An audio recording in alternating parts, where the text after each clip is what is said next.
Hey everyone, welcome back to the channel. I am very excited कि आज हम बात करने वाले हैं वियतनाम वीज़ा के बारे में। आई एम श्योर आपके माइंड में आ रहा होगा कि ये प्रोसेस तो हम ऑलरेडी जानते हैं। आपके चैनल पे या यूट्यूब पे हमने बहुत सारी वीडियोस देख चुके हैं, तो इस वीज़ा को कैसे अप्लाई करना है। बट होल्ड डाउन, प्रोसेस बहुत चेंज हो चुका है। वेबसाइट से लेकर डॉक्यूमेंट्स की रिक्वायरमेंट तक, फॉर्म फिलिंग सब चेंज हो चुका है। इसीलिए मैं आप एक वीडियो लेके आया हूँ जिसमें हम बात करने वाले हैं step by step visa apply कैसे करना है, और क्या क्या डॉक्यूमेंट्स, क्या क्या रिक्वायरमेंट है डॉक्यूमेंट्स की, और कितने दिन में वीज़ा आएगा, वीज़ा मिलना आसान है। ये सारी बातें स्टेप बाय स्टेप मैं आपको बताने वाला हूँ। तो बने रहना इस वीडियो में, क्योंकि ये वीडियो बहुत इन्फॉर्मेटिव होने वाली है आपके लिए अगर आप भी वियतनाम जाना चाहते हैं। तो सबसे पहले बात करते हैं, वीज़ा मिलना आसान है। तो वीज़ा मिलना बहुत आसान है। इसके लिए सिर्फ आपको 2-3 स्टेप्स फॉलो करने हैं और 2-3 डॉक्यूमेंट्स चाहिए। और इस वीज़ा को पाने के लिए आपको सिर्फ 25 यूएसडी डॉलर्स में आप सिर्फ ये वीज़ा ले सकते हैं। तो ये 2200-2300 रुपया बन जाता है मात्र आज की डेट में। तो इतने में आप एक वीज़ा ले सकते हैं वियतनाम का। और इसमें आपको चाहिए एक करंट आपकी पासपोर्ट साइज़ फ़ोटोग्राफ, और इसके बाद एक लगेगा पासपोर्ट, जिसमें आपके 2 ब्लैंक पेज होने चाहिए और 6 मंथ की वैलिडिटी होनी चाहिए। और इसके बाद आप फॉर्म फिल करके आप वीज़ा ले सकते हैं। जस्ट $25 आप वीज़ा ले सकते हैं। और फॉर्म फिल करने के बारे में मैं आपको अभी सीधा स्क्रीन पे लेके चलता हूँ। सबसे पहले हमने वेब ब्राउज़र ओपन करना है। तो इसमें हम लिखेंगे वियतनाम वीज़ा। तो जैसे ही हम क्लिक करेंगे तो बहुत सारी वेबसाइट्स खुल जाएंगी। इसमें आपने मेक श्योर evisa.gov.vn, ये है इनकी ओरिजिनल वेबसाइट। तो इसी पे आप अप्लाई कर सकते हैं। बाकी सारी फ्रॉड हैं, तो किसी भी साइट पे गलती से भी मत जाना, तो फ्रॉड हो सकता है। तो जैसे ही हम इसको ओपन करेंगे, तो जैसे कि आप देख सकते हैं, ये वियतनाम वीज़ा अप्लाई नो आ गया है। तो अप्लाई नाउ पे क्लिक करके हमने इनको सभी इंस्ट्रक्शन को पढ़ना है और स्क्रॉल करके सब पढ़ना है, और इनको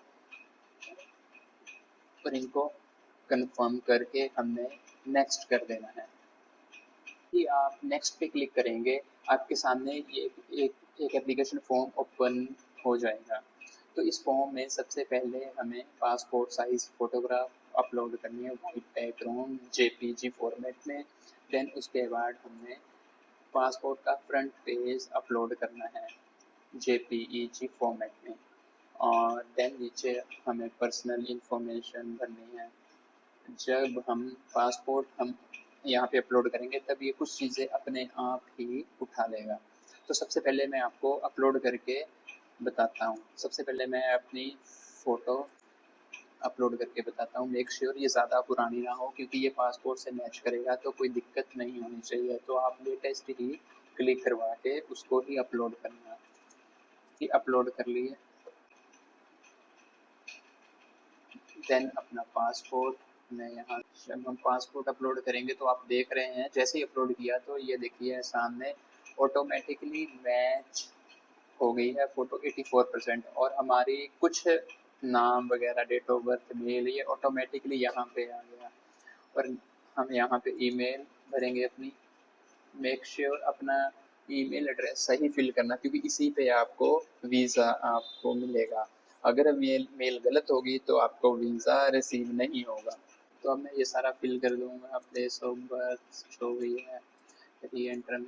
इसके बाद बेसिक से क्वेश्चन है, जैसे कि use passport into Vietnam other passport, no. Do you have multiple nationality, no. Vietnam violation of Vietnam laws, no. तो उसके बाद सेकंड होगा रिक्वेस्टेड इंफॉर्मेशन। तो हम इसमें issue valid e visa for single entry या मल्टीपल एंट्री, तो हम सिंगल एंट्री पर क्लिक करें और grant e visa valid from to. कब से वीज़ा वैलिड होगा? जब से मान लो आपको नेक्स्ट मंथ का चाहिए सितंबर का, तो 1 से सितंबर भर दें। और कब तक चाहिए? जैसे 10 तक चाहिए, 10 सितंबर तक चाहिए, तब आप, और इसी ड्यूरेशन में आपको वीज़ा मिलेगा। इसके अलावा ऊपर नीचे नहीं होगा, आपको इसके अंदर ही वीज़ा अप्रूव होगा और आप इसके ड्यूरेशन के अंदर ही आप जा सकते हैं। ये देखो, इसके बाद पासपोर्ट भी ऑटोमेटिकली मेरा यहाँ पे आ गया है। पासपोर्ट इन्फॉर्मेशन है, प्लेस ऑफ इशू जलंधर आ जाएगा। टाइप है हमारा ऑर्डिनरी पासपोर्ट है। और जैसे ही हम ये बाकी ऑप्शंस भी फिल कर लेंगे तब आ जाएंगे हम नेक्स्ट ऑप्शन पे। हमने कॉन्टैक्ट इन्फॉर्मेशन आ गया। जैसे ही हम कॉन्टैक्ट इन्फॉर्मेशन में हम अपना एड्रेस डालेंगे, कॉन्टैक्ट एड्रेस डालेंगे, टेलीफोन नंबर डालेंगे। और इसके बाद जो नेक्स्ट ऑप्शन है वो है इमरजेंसी कॉन्टैक्ट की। तो इसमें हमने इमरजेंसी कॉन्टैक्ट किससे कर सकते हैं, उसके साथ रिलेशनशिप हमारा और उसका टेलीफोन नंबर, उसका रिलेटेड एड्रेस, उसका जो भी जहाँ पे अभी रहता है और उसका नाम, ये हमें मेंशन करना है। क्योंकि अगर कोई इमरजेंसी होती है तो वो एम्बेसी इनसे कॉन्टैक्ट कर सकती है। तब उसके बाद हम आ जाएंगे नेक्स्ट ऑप्शन पे, ऑक्यूपेशन पे। ऑक्यूपेशन पे आ जाएगा हमारे हम क्या करते हैं वो हम भर देंगे। और उसके बाद आ जाएगा हमारे जो भी जो प्रोफाइल है वो उसके हिसाब से हम भरने के बाद हम आ जाएंगे इंफॉर्मेशन अबाउट द ट्रिप। तो यहाँ पे आ जाएगा हमारा पर्पस ऑफ एंट्री। हम इसमें करेंगे टूरिस्ट। और इंटेंट डेट ऑफ एंट्री वो ऑटोमेटिकली आ जाएगी, हमने ऊपर फिल कर दिया है। जैसे 1/9/26 फिल किया है। और कितने दिन के लिए, 10 दिन के लिए है। तो इसमें नेक्स्ट डालेंगे हम फ़ोन नंबर, हम वियतनाम में कहाँ रहेंगे और किस होटल में रहेंगे और किस एरिया में रहेंगे। आप सीधा गूगल पे जाना, किसी भी होटल का एड्रेस उठाना, वो आप यहाँ पे भर सकते हैं। और इसके बाद जो है आप सबसे मेन बात है कि आप एंट्री कहाँ लोगे, कौन से बॉर्डर से एंट्री लोगे। जैसे आप हनोई जा रहे हो तो नोई बोई एयरपोर्ट में आप एंट्री करोगे तो आपने उस एयरपोर्ट का नाम डालना है। अगर एग्ज़िट भी हनोई से कर रहे हो तो नोई बोई एयरपोर्ट से ही एग्ज़िट डालना है। अगर आप हो चिन मिन सिटी से एग्ज़िट कर रहे हो तो आपने वहाँ का एड्रेस डालना है। जहाँ से आप एंट्री करोगे वो एयरपोर्ट, जहाँ पे आप एग्ज़िट करोगे वो एयरपोर्ट, उसका नाम लिख देना आपने यहाँ पे। तो एक्सेप्ट करने के बाद अगेन फिर वही क्वेश्चंस आएंगे, इनको पढ़ लो और उसके बाद आप इनको नो कर दो या यस कर दो। अगर वियतनाम में विज़िट किया 1 साल में तो यस कर दो, नहीं तो नो कर दो। और करंटली कोई रहता है आपका रिलेटिव तो हाँ कर दो, नहीं तो नो कर दो। और उसके बाद नेक्स्ट आएगा लास्ट में ट्रिप एक्सपेंस एंड इंश्योरेंस। तो आप इंश्योरेंस लेके जाइए एंड जो आपका एक्सपेंसेस है वो अप्रोक्सीमेटली भरने हैं, आप कितने खर्च करोगे वहाँ पे। और उसके बाद आपने जो ट्रैवलिंग का खर्चा है, एक्सपेंसेस है जो भी, वो कौन कवर करेगा। पर्सनल कर रहे हो आप या कोई कंपनी कर रही है, पर्सनल है तो पर्सनल कर दो और एक्सेप्ट करके और साथ में ही नेक्स्ट कर दो। तो नेक्स्ट करने के बाद आपके पास एक फॉर्म खुल जाएगा। जैसा कि आप देख सकते हैं, इस फॉर्म को आपने क्रॉस चेक कर लेना है सारा।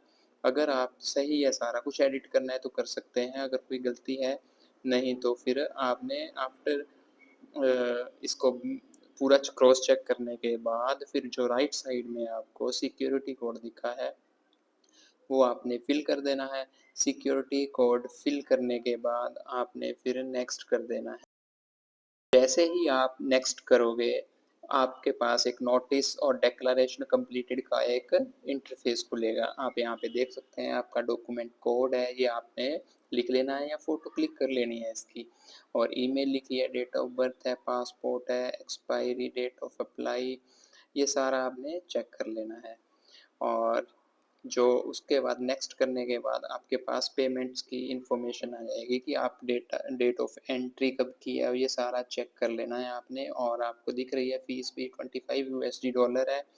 उसके बाद आपने ये सारा चेक करने के बाद अगर आप सही है सारा, उसके बाद आपने पेमेंट करनी है। तो आपने आई एग्री टू पे एंड देन पेमेंट पर क्लिक कर देना है। अब आप देखोगे कि पेमेंट करते टाइम आपको पहले 2 ही ऑप्शन आते थे पर अब आजकल 3 आ रहे हैं।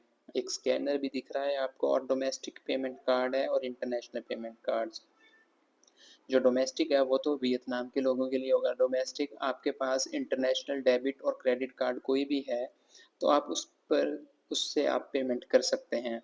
आप देख सकते हैं कि पेमेंट कितनी है, 6,46,750 वियतनाम डोंग है ये।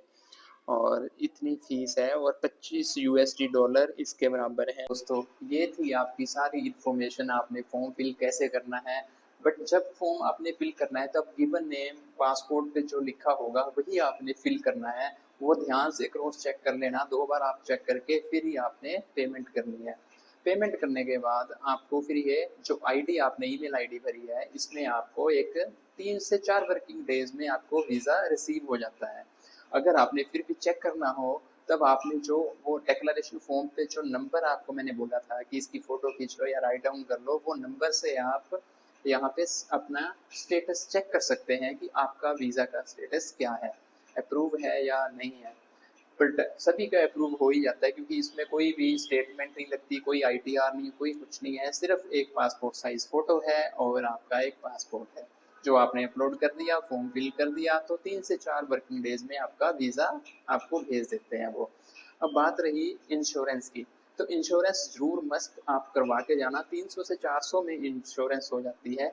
अगर आप इंश्योरेंस कवरेज लेके जाते हो तब आपके लिए ही ईजी रहता है, आप एयरपोर्ट पे भी आपको वो पूछ सकते हैं और वहाँ पे भी आपको अगर आपका लगेज गुम हो जाए, पासपोर्ट गुम हो जाए, आपको कोई चोट लग जाए या बेनिफिट कोई भी लेना हो, तब आपको कोई भी चीज़ की अगर प्रॉब्लम आई तो जो भी इंश्योरेंस में कवर होगा वो आपको मिल जाएगा। अदरवाइज़ आपको एयरपोर्ट पे भी वो एयरलाइंस वाले खुद चेक कर लेते हैं कि आप बताओ आपके पास इंश्योरेंस है, आपको बोर्डिंग ही नहीं करने देंगे। ऐसा भी हो सकता है कई केसेस में।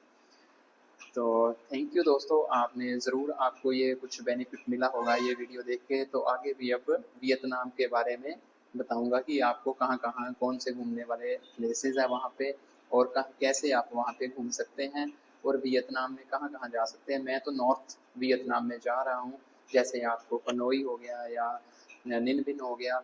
मेरा प्लान है नोई बोई एयरपोर्ट पे उतर के फिर वहाँ से हम हनोई जाएंगे, हनोई से फिर हम जाएंगे निनपिन, then back to the Delhi.